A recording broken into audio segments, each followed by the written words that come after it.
Jeff Bezos is the wealthiest man in the world. The CEO and founder of Amazon is worth $118 billion and makes more than $215 million every single week. Most people would assume that this tech titan is immune to breaches in cybersecurity, but the public recently learned that this simply wasn't true. Bezos recently accused the Saudi crown prince of hacking his personal cell phone in a debacle that ended in the most expensive divorce in history. But what exactly happened between the Saudi royal family and the Amazon CEO?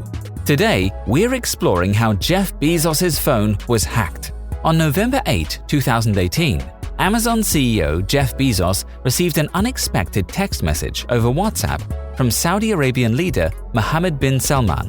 The two had exchanged numbers several months prior, in April, at a small dinner in Los Angeles, but weren't in regular contact. In fact, according to most accounts, the two had a friendly rapport when they met earlier in 2018. But this mysterious WhatsApp message was the turning point in their whole relationship. The message in question contained a distinctly malicious malware intended to glean data from Bezos' phone. According to the experts' findings, the suspicious message contained a video file. Soon after the video was delivered, the device transferred hundreds of megabytes of data off the phone, apparently without Bezos' knowledge.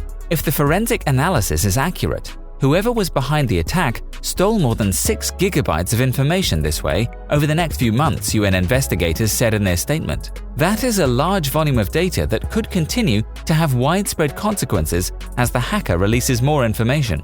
Bezos had previously received only a video file from the Crown Prince in May that reportedly extolled Saudi Arabia's economy. The November text had an attachment as well, an image of a woman who looked like Lauren Sanchez, with whom Bezos had been having an unreported affair. That message appears to have been a taunt. American Media Inc., publisher of the National Enquirer, would several months later make details of the affair public. But it's the initial contact, in May, that has set off another firestorm in the media. That video was likely loaded with malware, investigators now say. The Crown Prince's own account had been used to hack Bezos' phone. An analysis found that Bezos' phone was likely hacked using a notorious tool named Pegasus, created by the NSO Group, a secretive firm from Israel that bills itself as a leader in cyber warfare. What Pegasus actually does is relatively simple. Once your smartphone is infected with Pegasus, the tool provides full access to it, remotely and discreetly. That includes text messages, as well as your smartphone's camera and microphone. The spyware was created by an Israeli company, the NSO Group, and it's nothing new. Pegasus was first discovered in 2016 when a man in the United Arab Emirates named Ahmed Mansour was targeted with suspicious text messages. John Scott Railton, a senior researcher at the Citizen Lab at the University of Toronto's Munk School, told Business Insider in an interview last May. The company says it only sells its products to government agencies pursuing information from the devices of criminals and terrorists. Human rights activists, however, have said the software is used much more widely and to target attorneys, journalists, and dissidents who oppose various governments that have contracted with NSO Group. While reports suggest that the Bezos hack was a specific and targeted attack, security experts say that the crucial amount of sensitive data stored on today's smartphones means mobile devices will continue to be high-value targets for state-sponsored attackers and black market hackers alike. It also illustrates that anyone, even prominent CEOs with vast resources, can be vulnerable to cybersecurity threats. But what exactly was the motivation of the Saudi Crown Prince to besmirch the name of the world's richest man? The leading hypothesis is this: Jeff Bezos owns the Washington Post outright. Famously, the Washington Post hosted a regular column by journalist and Saudi dissident Jamal Khashoggi. Because he was so critical of the Saudi royal family, high-ranking members of the Saudi government conspired to murder Khashoggi on October 2, 2018. Though it has not been proven that Mohammed bin Salman orchestrated the murder, his involvement has been heavily implied. And while several Saudis have been convicted for the murder, most people believe that they are merely scapegoats for bin Salman. If Khashoggi's murder was the first part of bin Salman's plan, then discrediting Bezos and the Washington Post was his second. Thus, he exchanged numbers with Bezos in order to send him the Pegasus file and sift through his darkest secrets. Ultimately, he struck gold when he discovered Bezos' extramarital affair. It is unclear whether the Saudi royal family sold this information directly to the National Enquirer, but regardless, the story went public in January 2019. This led to the most costly divorce in history. Mackenzie Bezos, Jeff's wife of 25 years, divorced him and earned a $38 billion settlement, equal to 4% of Amazon's shares. Following the settlement, Mackenzie Bezos, 49, an author, became the world's fourth richest woman and has already promised to give away at least half of her fortune. Mackenzie, who married Jeff in 1993, a year before he started Amazon from his garage in Seattle,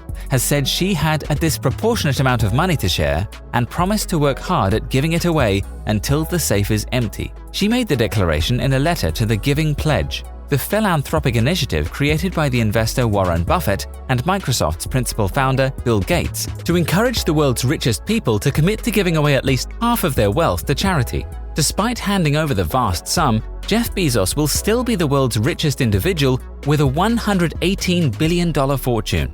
He has not signed up to the Giving Pledge. He has given $2 billion, less than 2% of his wealth, to the Bezos Day One Fund to help address homelessness and improve education for children in low-income families. He has congratulated his former wife in a tweet linking to her Giving Pledge letter. "Mackenzie is going to be amazing and thoughtful and effective at philanthropy. I'm proud of her," he said.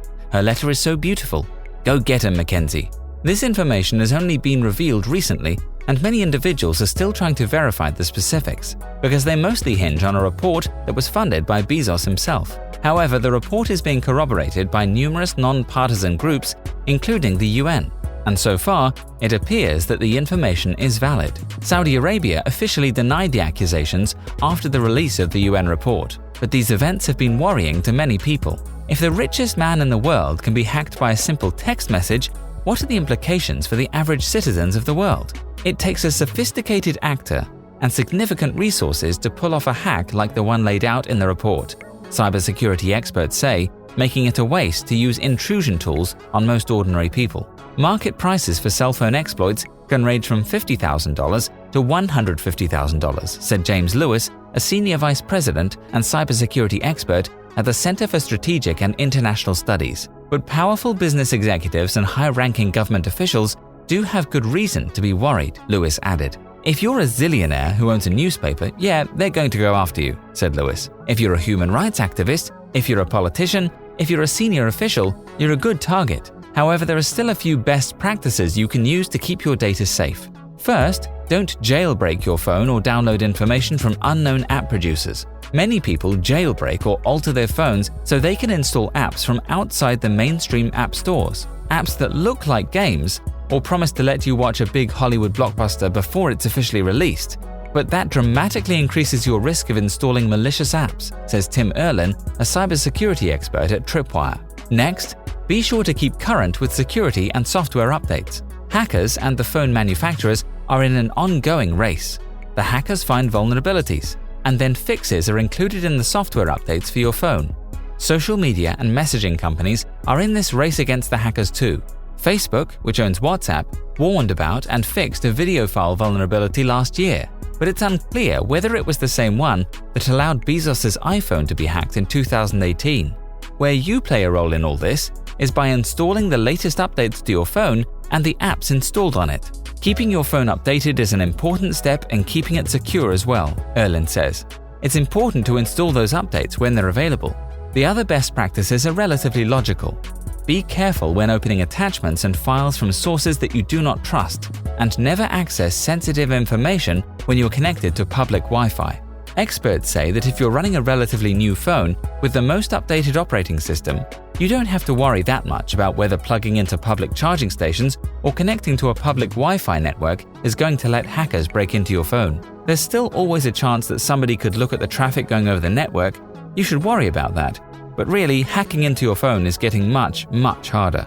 As this unbelievable saga continues to unfold, the average citizen can take comfort in the fact that they are probably not a major target.